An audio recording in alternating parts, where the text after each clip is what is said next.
All right. So like I said, we're going to cover two sections today. We're going to cover 6.1 and 6.2. The focus, Daniel, will you get the door for me? Thank you, sir. The focus on this chapter is going to be rational. Come on, focus a little bit. There we go. Rational expressions. And then one section where we do equations, which doesn't mean a whole lot to people until you understand really what rational means. Rational is just another way of saying fraction. So this whole chapter, all four sections, we're going to do 6.1, 6.2, 6.3, and 6.5. We cover four sections and they're all dealing with fractions. And they range from really easy to really, really, really ugly. So we're going to do some ugly stuff. So if you're not great with fractions, anyway, that's what this whole unit's going to be about. So 6.1 specifically deals with a few different topics. The first one is the domain.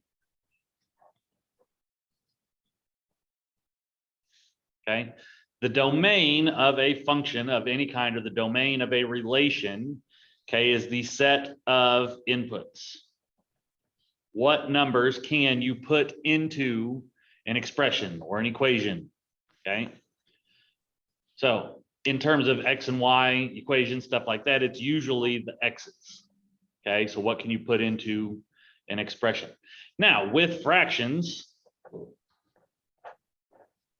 okay, something like this, you can put anything you want in there. It does not matter what number you put in for x, you're going to get some kind of solution. It might be a fraction or a crazy decimal or something like that, but you can put any number in for x. If we put in 1, okay, 1 plus 1 is 2, you get 2 sevens. Okay, if we put in 6, 6 plus 1 is 7, 7 over 7 is 7 sevens for 1. Anyway, this particular function, the domain, okay, is all real numbers. Okay, meaning if it's a number, we can plug it in. And my math lab wants you to do that in that interval notation. So remember, we say from negative infinity to positive infinity. That means you can put in anything you want. Everything is good. Okay, so when it comes to fractions, what can limit a fraction,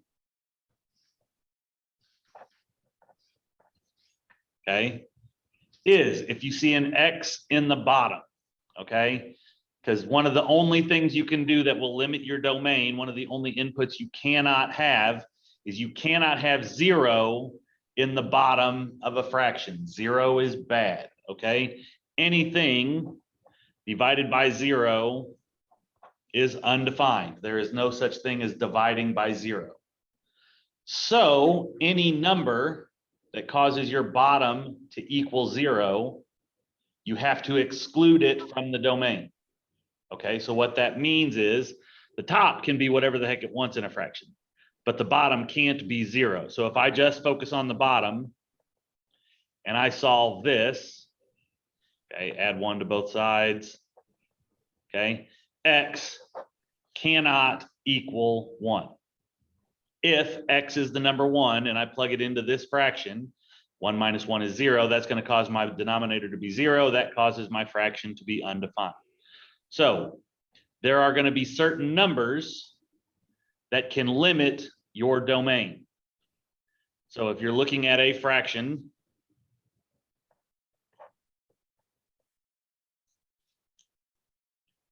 and they ask, what is the domain?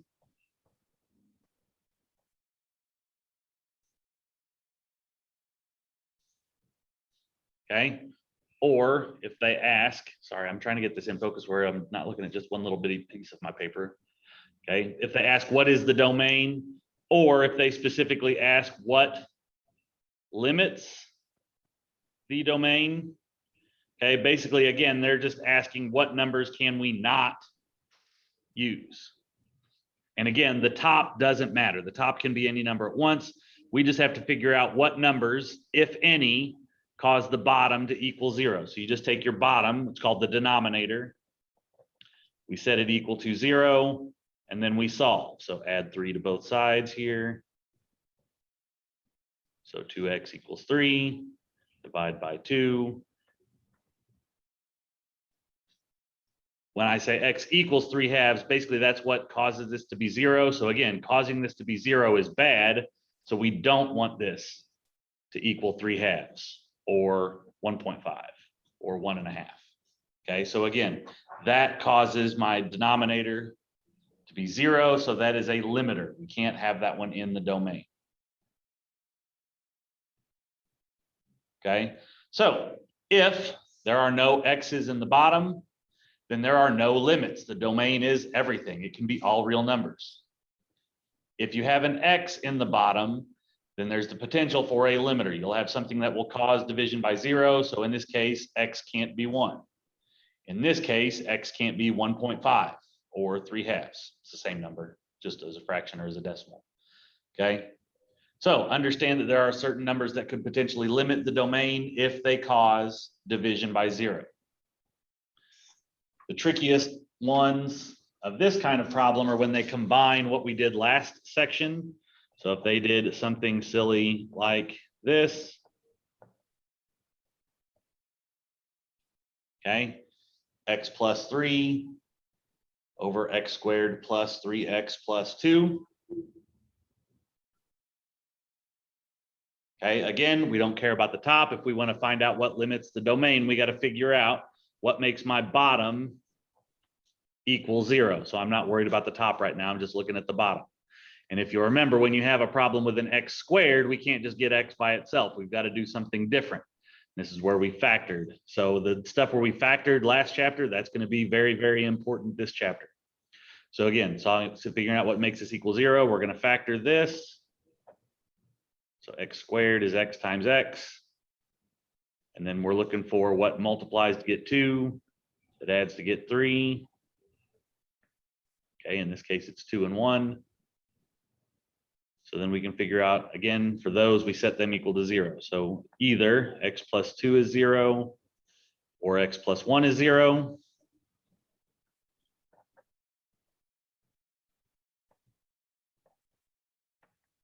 So x equals -2 or -1. So basically, again, these are the numbers that would cause this problem to equal 0. So these numbers cause division by 0. So x can't be those numbers. Those are limits to the domain.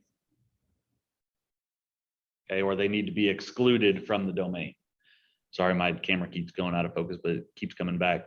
So anyway, x can't be -2 and x can't be -1 because those numbers both cause division by 0. So the first topic, the first thing you need to be able to do is determine, okay, what kind of numbers aren't in the domain or what kind of numbers can we not use. All right, the next major concept with fractions is you need to be able to simplify a fraction. Now, this is something you did way back in grade school and junior high and algebra 1, okay? The first time you ever dealt with fractions, you dealt with the concept of reducing a fraction. So I'm going to revisit, okay? If I gave you the fraction 24/36, and I told you to reduce this or to simplify this, okay, some of you are really good about doing this in your head, but I'm going to walk you through the elementary steps that you used to have to do, okay? So basically what we need to do is we need to factor 24. So if we can factor something out, or we can break this into its prime factors. Anyway, 24 is 12 times 2. 36 is 12 times 3. Now, obviously, there are other things you can multiply to get 24, but I was looking for my greatest common factor that I can take out of both of these. So anyway, 24 is 12 times 2. 36 is 12 times 3. And if we look, we have a multiplication problem and we have a common factor, we can cancel that out. So then 24/36 reduces to 2/3. So again, that's the numeric concept for simplifying fractions. In your homework, they're not going to give you something as easy as 24/36. they're going to give you stuff like this.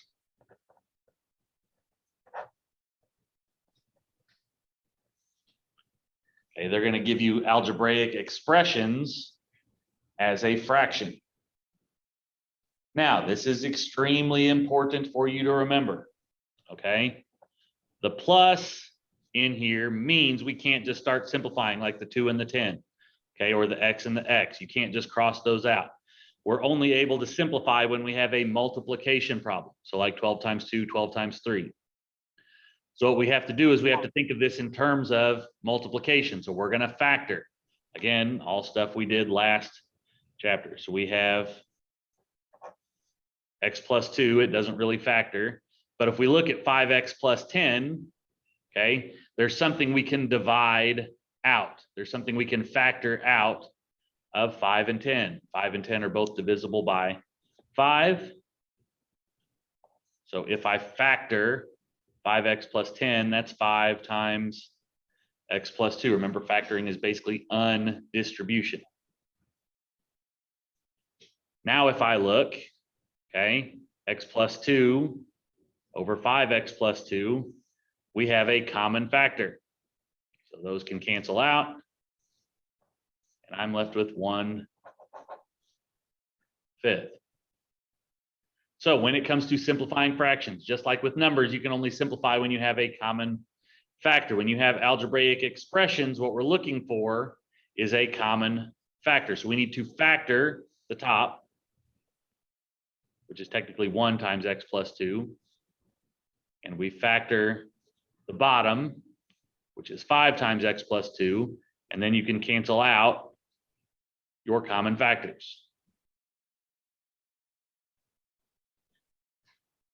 Okay, so they're going to give us problems like this.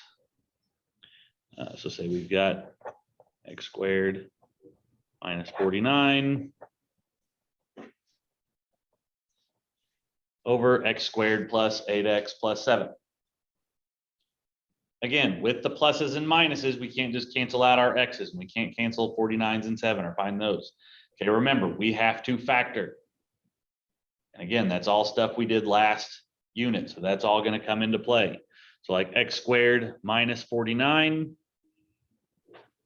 okay, that factors into x plus 7 and x minus 7. This was your difference of perfect squares. X squared is x times x. When you have two terms and we're subtracting here, 49 is 7 times 7. Just make 1 plus and 1 minus. X squared plus 8x plus 7. Okay, we need to figure out x squared is x times x, and we need to figure out what numbers multiply to get 7 that add to get 8. That would be 7 and 1. And again, once we once we have written this as a multiplication problem, now we can look for our common factors. And that x plus 7 and x plus 7 cancel out. So your simplified fraction is x minus 7 over x plus 1.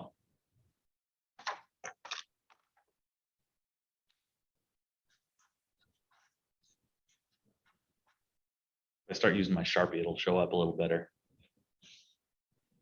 So I'll have to write bigger and kind of fatter, but you should be able to see it better. So we'll go with that.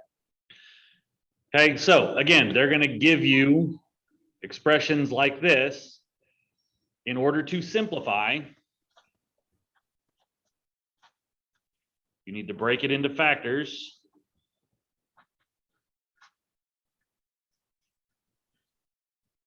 And then cancel out any common factors like your x plus 7s. Then what you have left over is what you have left over.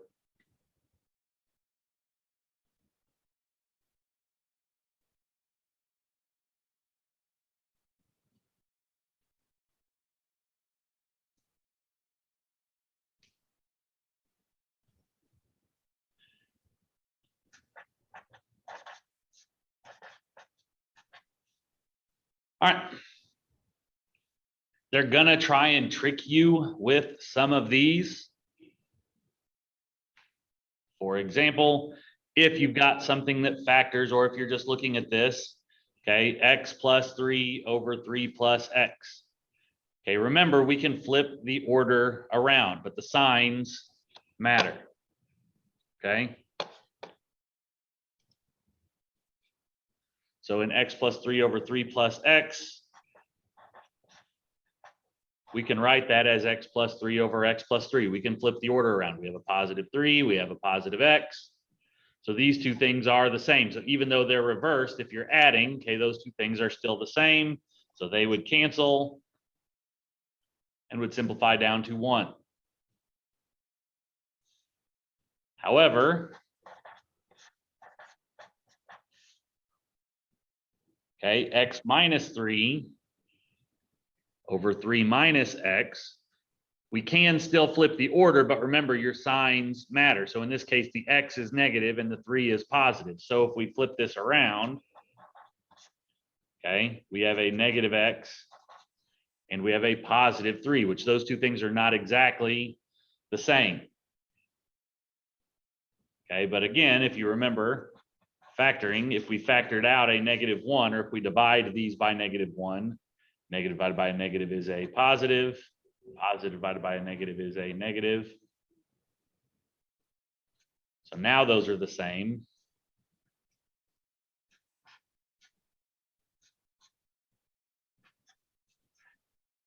Okay, so that would reduce to a negative 1. So if you have x minus 3 and 3 minus x, that's always going to reduce down to negative 1.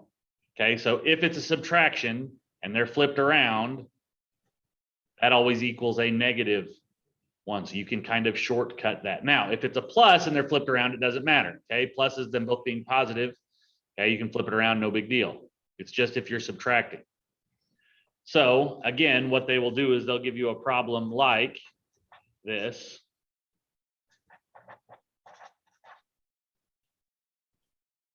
Okay, 5 minus x over x squared minus 25, and they're going to tell you to simplify.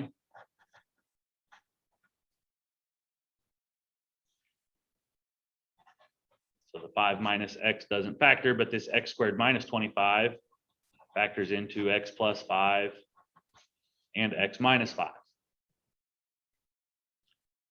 So when we look for our common factors to cancel stuff out, okay, this one, this 5 minus x, and this x minus 5 look really, really similar, but they're not exactly the same. You'll notice that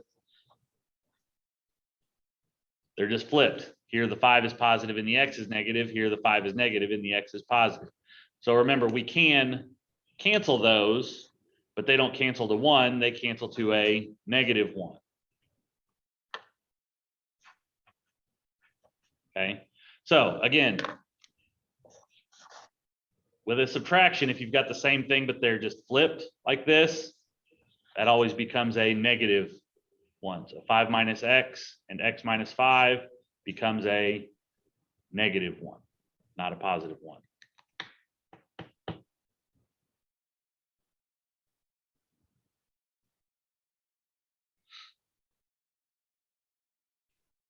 Now, the next two concepts deal with a lot of the same kind of stuff. They just make the problems more difficult. Okay, when you multiply fractions,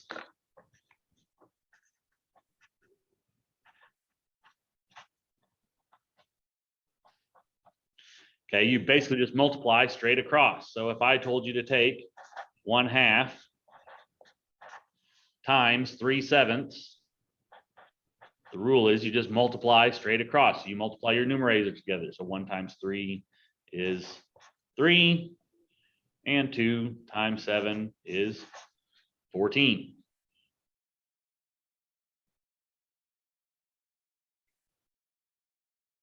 Okay, and if you look at what we were doing with the simplifying, okay, it's still just a form of multiplication. We have problems written as multiplication problems. So this is not really adding anything new. And the good thing is there was a shortcut to doing some stuff with this. So for example, if I told you to take the problem 10 over 35 times 21 over 9. All right. You could, again, multiply straight across. 10 times 21 is 210. 35 times 9 is 315. And then you got to try and reduce this number. So we got to find the greatest common factor. And these numbers get really, really big. Okay. So we can do that, but there's actually an easier way to go about it. Okay. There's this thing called cross simplifying. Okay. And what that is we're going to break these into their factors. For example, I'm going to look at 10, okay, as 2 times 5. And I'm going to look at 35, whoops, like 7 times 5. All right, 21 is 3 times 7. 9 is 3 times 3. If we can look at these as a product of factors, okay, then we can do that thing where we cancel out common factors. Like you can see that those 5s are going to cancel each other out. Okay, the 3s will cancel each other out. And the 7s cancel each other out. Okay, as long as you have common factors, they don't have to be right over the top of each other. If you have a common factor in the numerator and a common factor in the denominator, top and bottom, okay, it doesn't really matter where they are, they will cancel each other out. Then you just have to look for what you have left over. So on the top, all we have is a 2. And on the bottom, all we have is a 3. So we can shorten the multiplication by getting rid of common factors. So instead of trying to simplify 210 over 315, we can do it within the problem, which is really, really, really nice whenever it comes to some of these goofy, ugly algebraic problems. For example, let's say they gave us something like this.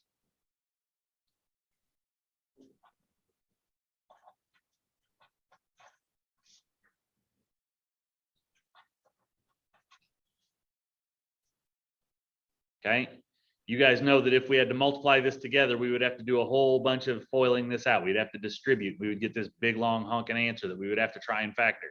We would have to do the same thing here, and we'd get this big long honking answer that we would have to try and find factors, and it would just get ugly. So one thing we can do is we can find common factors first. So I'm going to rewrite this. So x plus 2 doesn't really simplify, doesn't refactor, so it's just x plus 2. But if we look at this 5x plus 15, we can divide out or factor out a 5. 5x plus 15 is really 5 times x plus 3. Okay, same game, x squared plus x minus 6. So x squared is x times x. What multiplies to get -6 that adds to get 1 would be +3, whoops, and -2. X squared minus 4. X squared is x times x. What multiplies to get -4 that's going to add to get 0, or what can you take times itself to get 4, which is 2 and 2, 1 plus, and 1 minus. Now, once we have everything factored,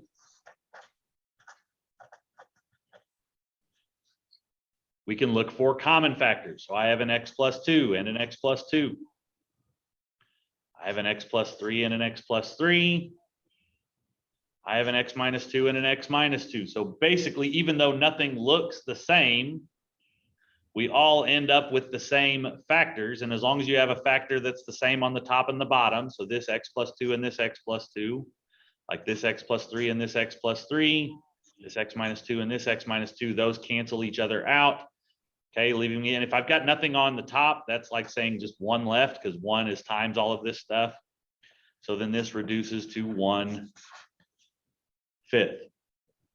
So sometimes you'll have a big, ugly problem with x's all over the place, and everything is going to conveniently cancel out to one pretty little fraction answer. Now, that's not always the case, but it can happen. Okay, I'll do another one of those. So similar type of problem. They're going to give us a multiplication problem and they're going to ask us to simplify. They're going to say something like x squared minus 25 over x squared plus 10x plus 25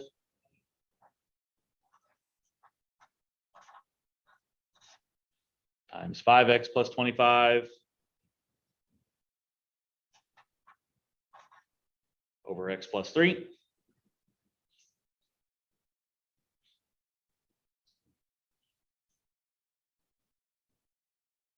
And again, they're just going to ask us to simplify this. Now, don't fall into the trap. Some people, okay, we get used to canceling out common factors, so they try to do it too quickly. They see these 25s and they start marking them out. They see these x squareds and they start marking them out.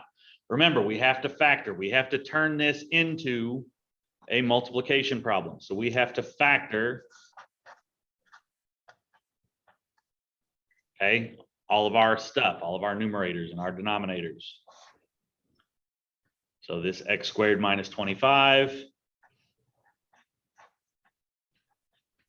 factors into x plus 5 and x minus 5. If you're struggling with factoring, remember that was last unit. There's all kinds of lessons on that. It's on Zoom in Canvas. X squared plus 10x plus 25 factors into x plus 5 and x plus 5. 5x plus 25, we can factor out a 5. X plus 3, we can't really factor anything out.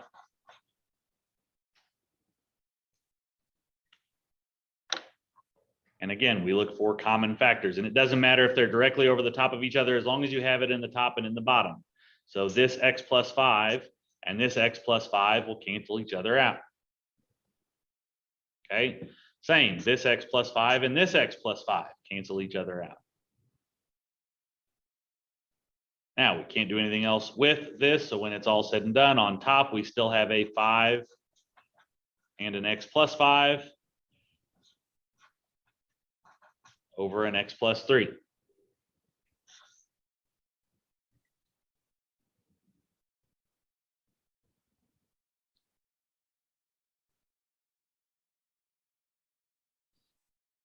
Now, all the problems I picked from your book condensed down to one pretty little factor. There are going to be some potentially, so I'm just going to make up a problem really quick. Let's say we already factored it and we end up with something like this.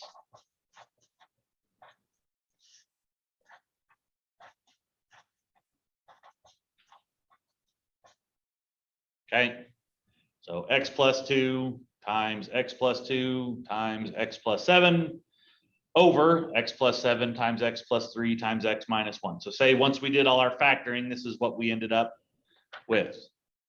Okay, the x plus 7s would cancel. The x plus 2s do not because they're both in the top. Remember, you can only cancel a top and a bottom. Okay, so this one, we would leave your 2x plus 2s on top and x plus 3 and x minus 1 on the bottom. You can leave them factored, and any factors that don't cancel, you're just kind of left with. That is as simplified as it gets. It feels like we should be able to do something else to this. We see x's all over the place. It sure feels like something else should cancel, but in this case, nothing else does. So you could end up with some problems like so. I have a question. I have an answer. Okay, so I noticed when you did the crisscross method on the 5x plus 5, I see x minus 5. Yep.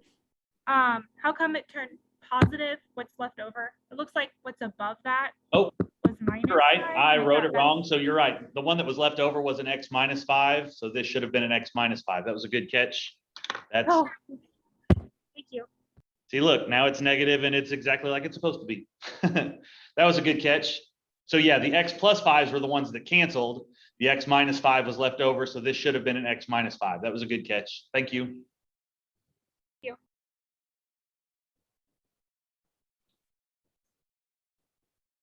Okay. Another thing I want to point out, so they may give you a problem like this. I have to switch markers. My marker's kind of dying on me.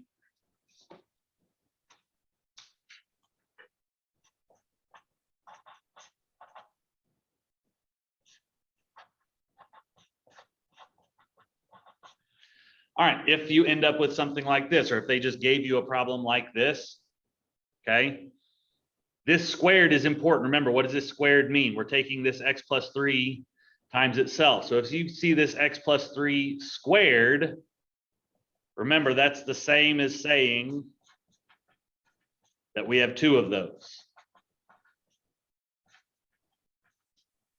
Okay.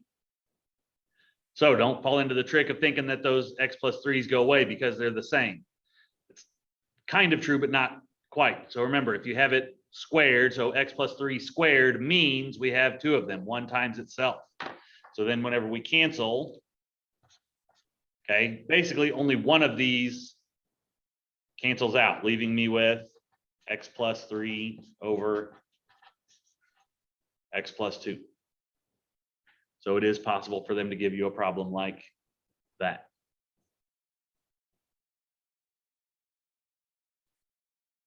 Okay.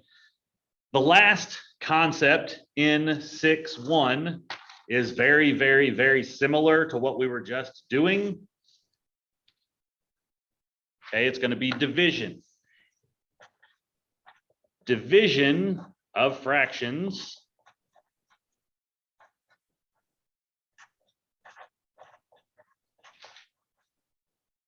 Okay, if they tell you to divide, they give you the division symbol.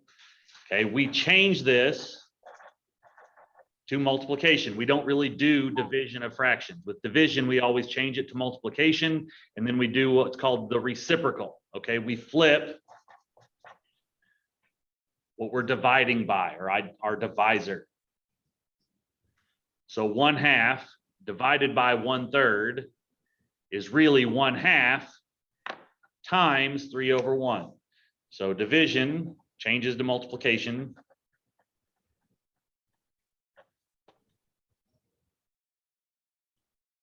And then we always flip or find the reciprocal of that fraction or the number really that we're dividing by. So again, 1/2 divided by 1/3 is really 1/2 times 3 over 1. Which would be 3 over 2. So again, if you can kind of think about it this way, so we're basically asking how many 1/3 fit into 1/2, and it's 1.5 1/3 fit into 1/2. If you understand fractions, it makes sense. Otherwise, it just feels like we're just playing math magic with numbers and stuff. The important thing to know is when we do division of fractions, we're really just multiplying by the reciprocal. So if they give us something like this,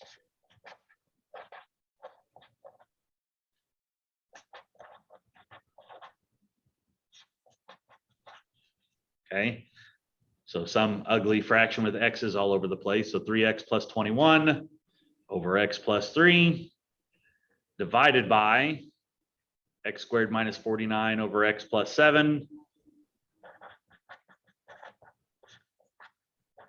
We're going to change our division to multiplication, and then we're going to flip our divisor. So the x plus 7 that was on the bottom is on the top, and the x squared minus 49 that was on the top is on the bottom. And now it's just a multiplication problem like we just spent the last 15 minutes talking about. So we would do it the same way. So we got a factor. So that's 3 times x plus 7 over x plus 3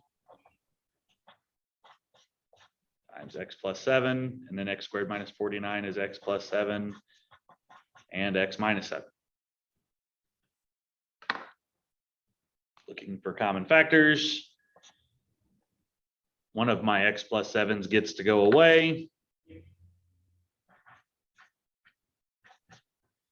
We're left with a 3 and an x plus 7 on top. and an x plus, or no, sorry, x plus 3 and x minus 7 on the bottom. So division is not really anything new because we change division to multiplication. We flip our divisor, and then it's just a multiplication problem like we just talked about.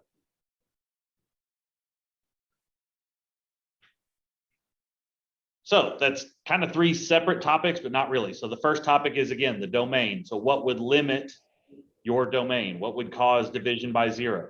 Remember, as far as that goes, the top doesn't matter. It's just what would cause the bottom to equal 0. The rest of this is just a pile of simplifying, okay? Factor, cancel common factors. If they give you a division problem, remember, you just multiply by the reciprocal. From there, you're looking for common factors on top and bottom. Anytime you have a common factor in the top and in the bottom, they cancel each other out. Now, 6-1 is big in terms of my math lab. They give you like 16 problems in there. So it's a bunch of getting to practice the same kind of thing over and over and over again. So again, I want to make sure that you're staying on top of your homework. Those of you that have been doing your homework, it's been, I can tell, and it shows on your tests too. So if you haven't been doing as well on the tests, hey, a strategy might be do better on your homework or do it. So the next thing, and actually the last thing we're going to talk about tonight, is on 6-2. So 6-2 completely changes gears.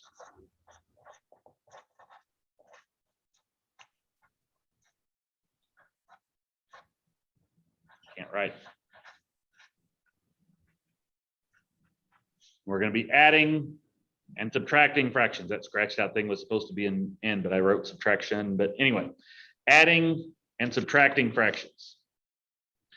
So again, we're going to start with the most simple concept, and then we're going to work to the ugly stuff that you're going to get to see more of.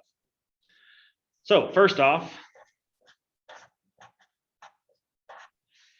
in order to add fractions, you have to be talking about the same thing. So in math, you can only add like terms. This is true with everything in math. So with fractions, the way you have like terms is you have to have a common denominator. You have to have the same bottom. We got to be talking about the same thing. So if we had 5/7 and we're adding 1/7, okay, the answer to that is 6/7. So the rule is, again, you have to have a common denominator.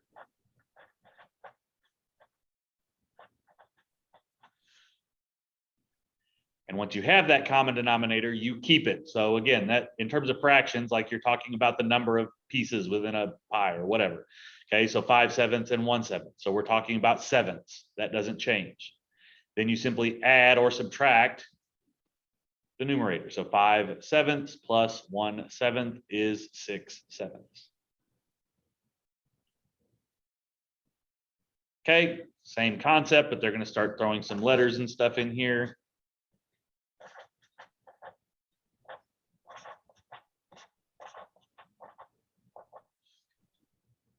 Okay, for example, they may give you something like 3x over 2x squared minus 2x over 2x squared.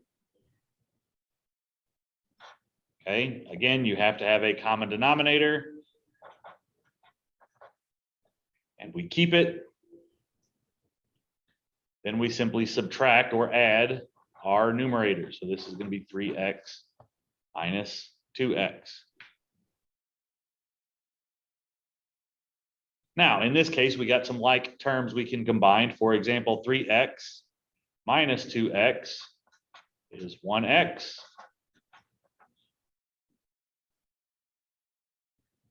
And again, if we're looking at this like it's multiplication, which it is, we have a common factor. So 2x squared is like saying 2 times x times x. So one of those x's is going to cancel out, and we're left with 1 over 2x. So same basic concept as the straight numerical problem, but now they're going to start throwing in letters. Yay. Okay, so same concept though. In order to add or subtract, you have to have a common denominator, and we keep it. Then we just simply add or subtract numerators. And then if we have any common factors, we can cancel them.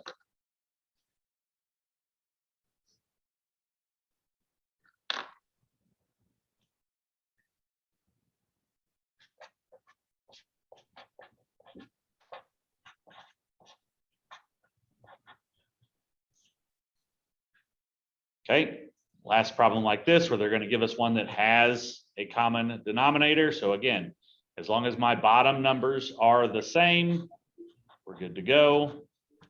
We can just keep it. And then all we have to do is subtract our numerators. Now, with this one, we don't have like terms to combine. So we're just going to leave that as x squared minus 16 for now. But just like with regular fractions, so again, if we had, say, 1/8 plus 1/8, that would be 2/8, which is right. But if it's at all possible, remember, we need to reduce. So 2/8 reduces to 1/4. So if we can reduce or simplify, we need to do so. Same concept here. So going back to the lesson we just talked about, if we can factor this and simplify, we got to factor. So x squared minus 16 factors into x plus 4 and x minus 4. My bottom is just x plus 4. It doesn't factor. But now we have a common factor. And then this is x minus 4 over 1, or just x minus 4.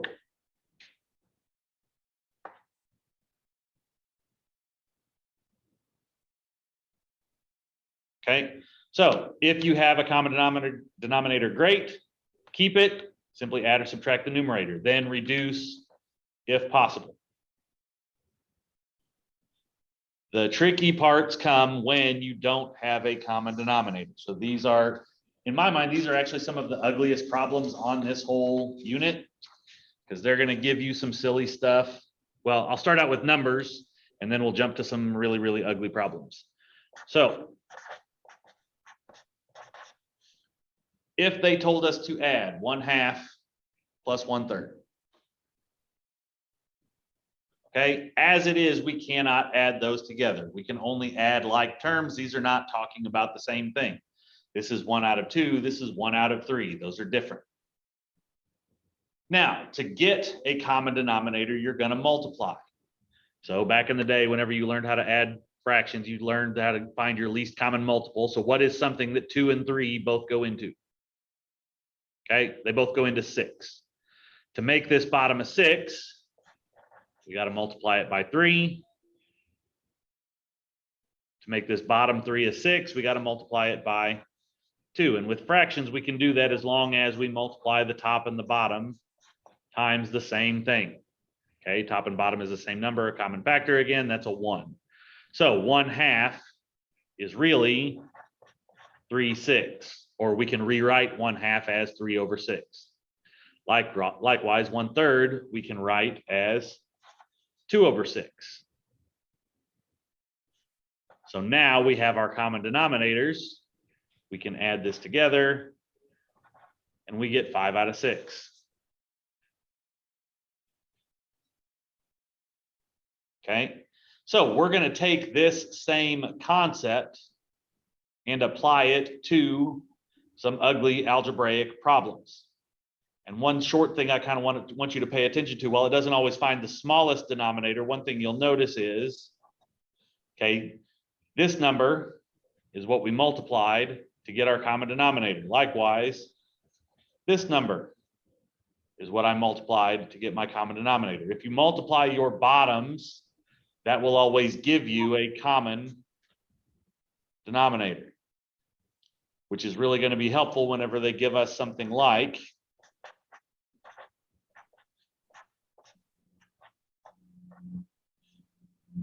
this. Okay, because while most of you didn't have any trouble coming up with what 2 and 3 both go into, it's not quite as obvious to most people what x plus 2 and x minus 3 both go into. So we're going to steal that same concept to get my common denominator. So right now, my denominators are different. I can't add this together until I get common denominators. To do so, I'm going to multiply this one over here. And I'm going to multiply this one over here.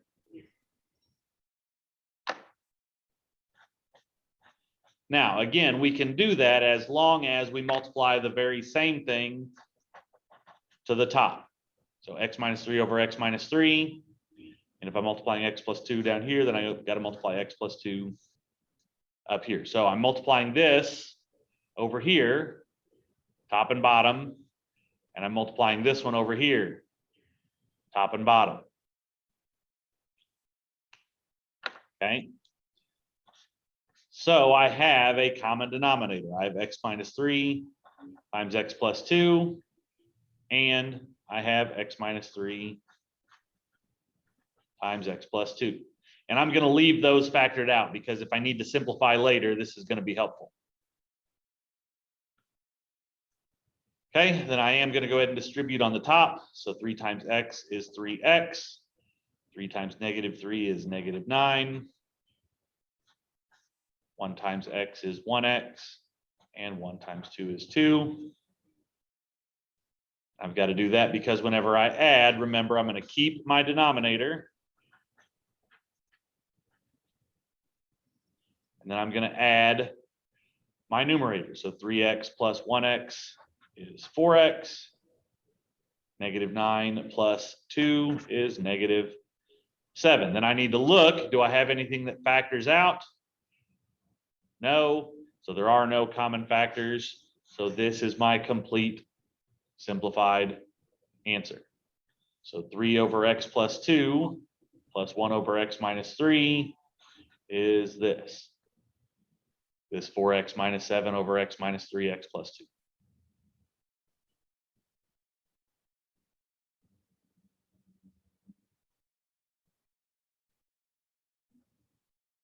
Okay.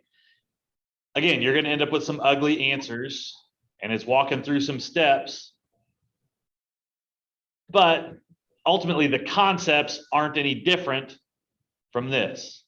So if this makes sense, this is basically the same thing, just with ugly answers. Okay. And that's really kind of all there is to it. They're going to give you some ugly problems, but if you can break it down into the steps, it's not quite as terrible. We'll do another one of those. So say we have 5x over x minus 3 minus 2x over x plus 1. Okay, again, in order to add or subtract, we have to have a common denominator. So I've got to multiply this guy over here, top and bottom. And then I've got to multiply this guy over here, top and bottom.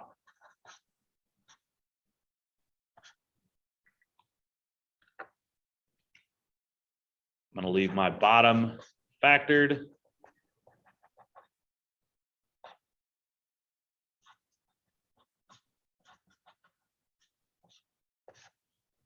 And I'm going to go ahead and distribute. So 5x times x is 5x squared. 5x times 1 is 5x. 2x times x is 2x squared. 2x times negative 3 is a negative 6x. Now I have my common denominator. I'm going to keep it.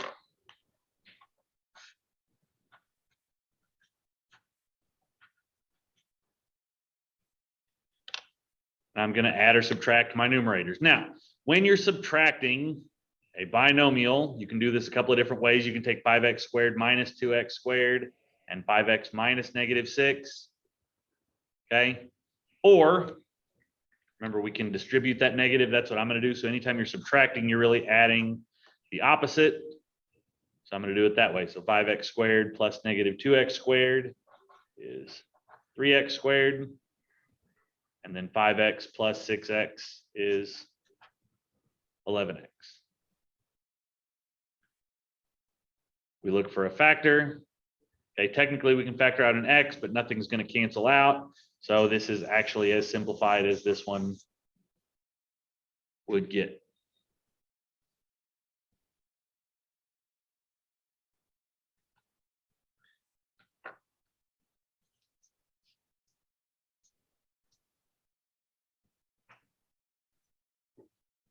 All right. There's one last problem I want to show you. This is really, to me, this is the ugliest problem in the whole unit. So if they gave us something like this,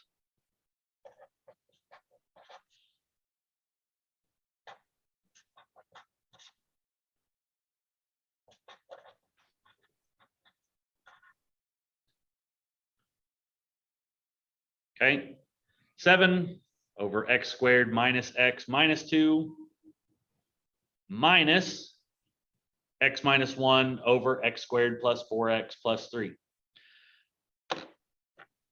Okay, I'm going to modify our tactic.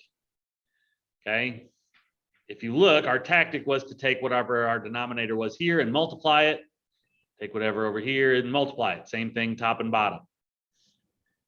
Here, that is obviously going to be ugly. So if I brought x squared minus x minus 2 over and then multiplied it here, and same thing had to multiply it here, we're going to end up with some horrific stuff going on. So I'm going to factor first. So if your denominators are already quadratic or something like that, if they do factor, we're going to factor first. So x squared minus x minus 2 factors into x minus 2 and x plus 1.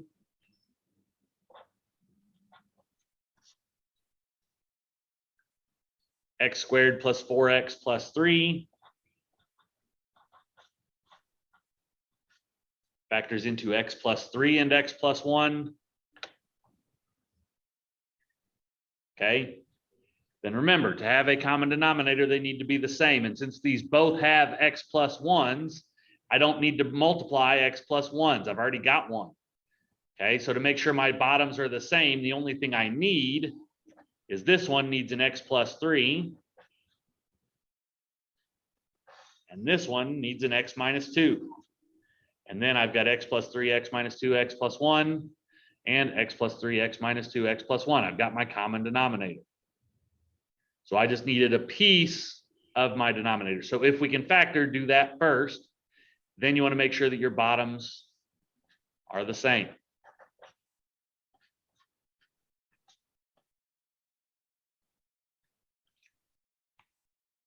Okay, then we're going to do the same exact stuff we were just doing. So keep your denominators factored. X plus 3, x minus 2, and x plus 1, x plus 3, x plus 1, and x minus 2. And those are all the same, so I'm going to keep them.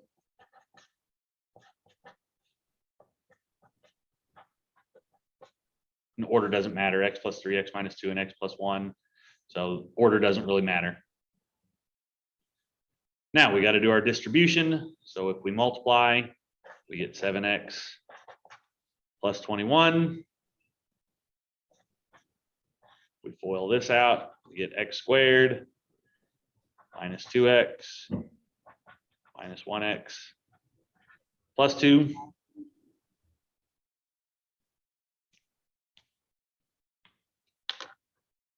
And again, subtraction is adding the opposite. So we have a negative x squared, 7x plus 2x plus 1x is 10x, and 21 minus 2 is 19. And then we look to see if this factors. There's nothing that multiplies get 19 that's going to add to get 10. So this one is done. Okay. So like I said, that one is probably the ugliest problem to me in the whole unit. I think everything we do from here on out is less ugly and less kind of confusing. than that. But that basically covers 6.1 and 6.2. As a reminder, this particular chapter is only 4 sections.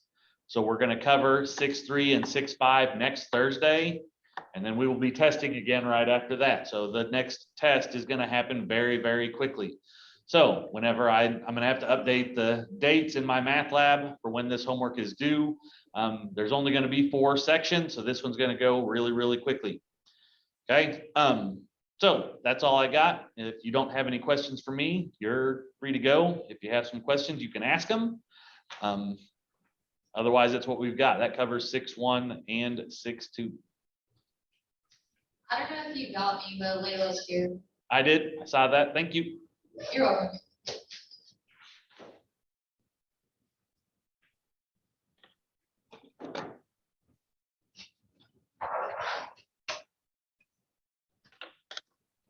Okay, and again, I'll have these all recorded. I'll push these to Canvas, so you'll have notes later tonight. Thanks, guys.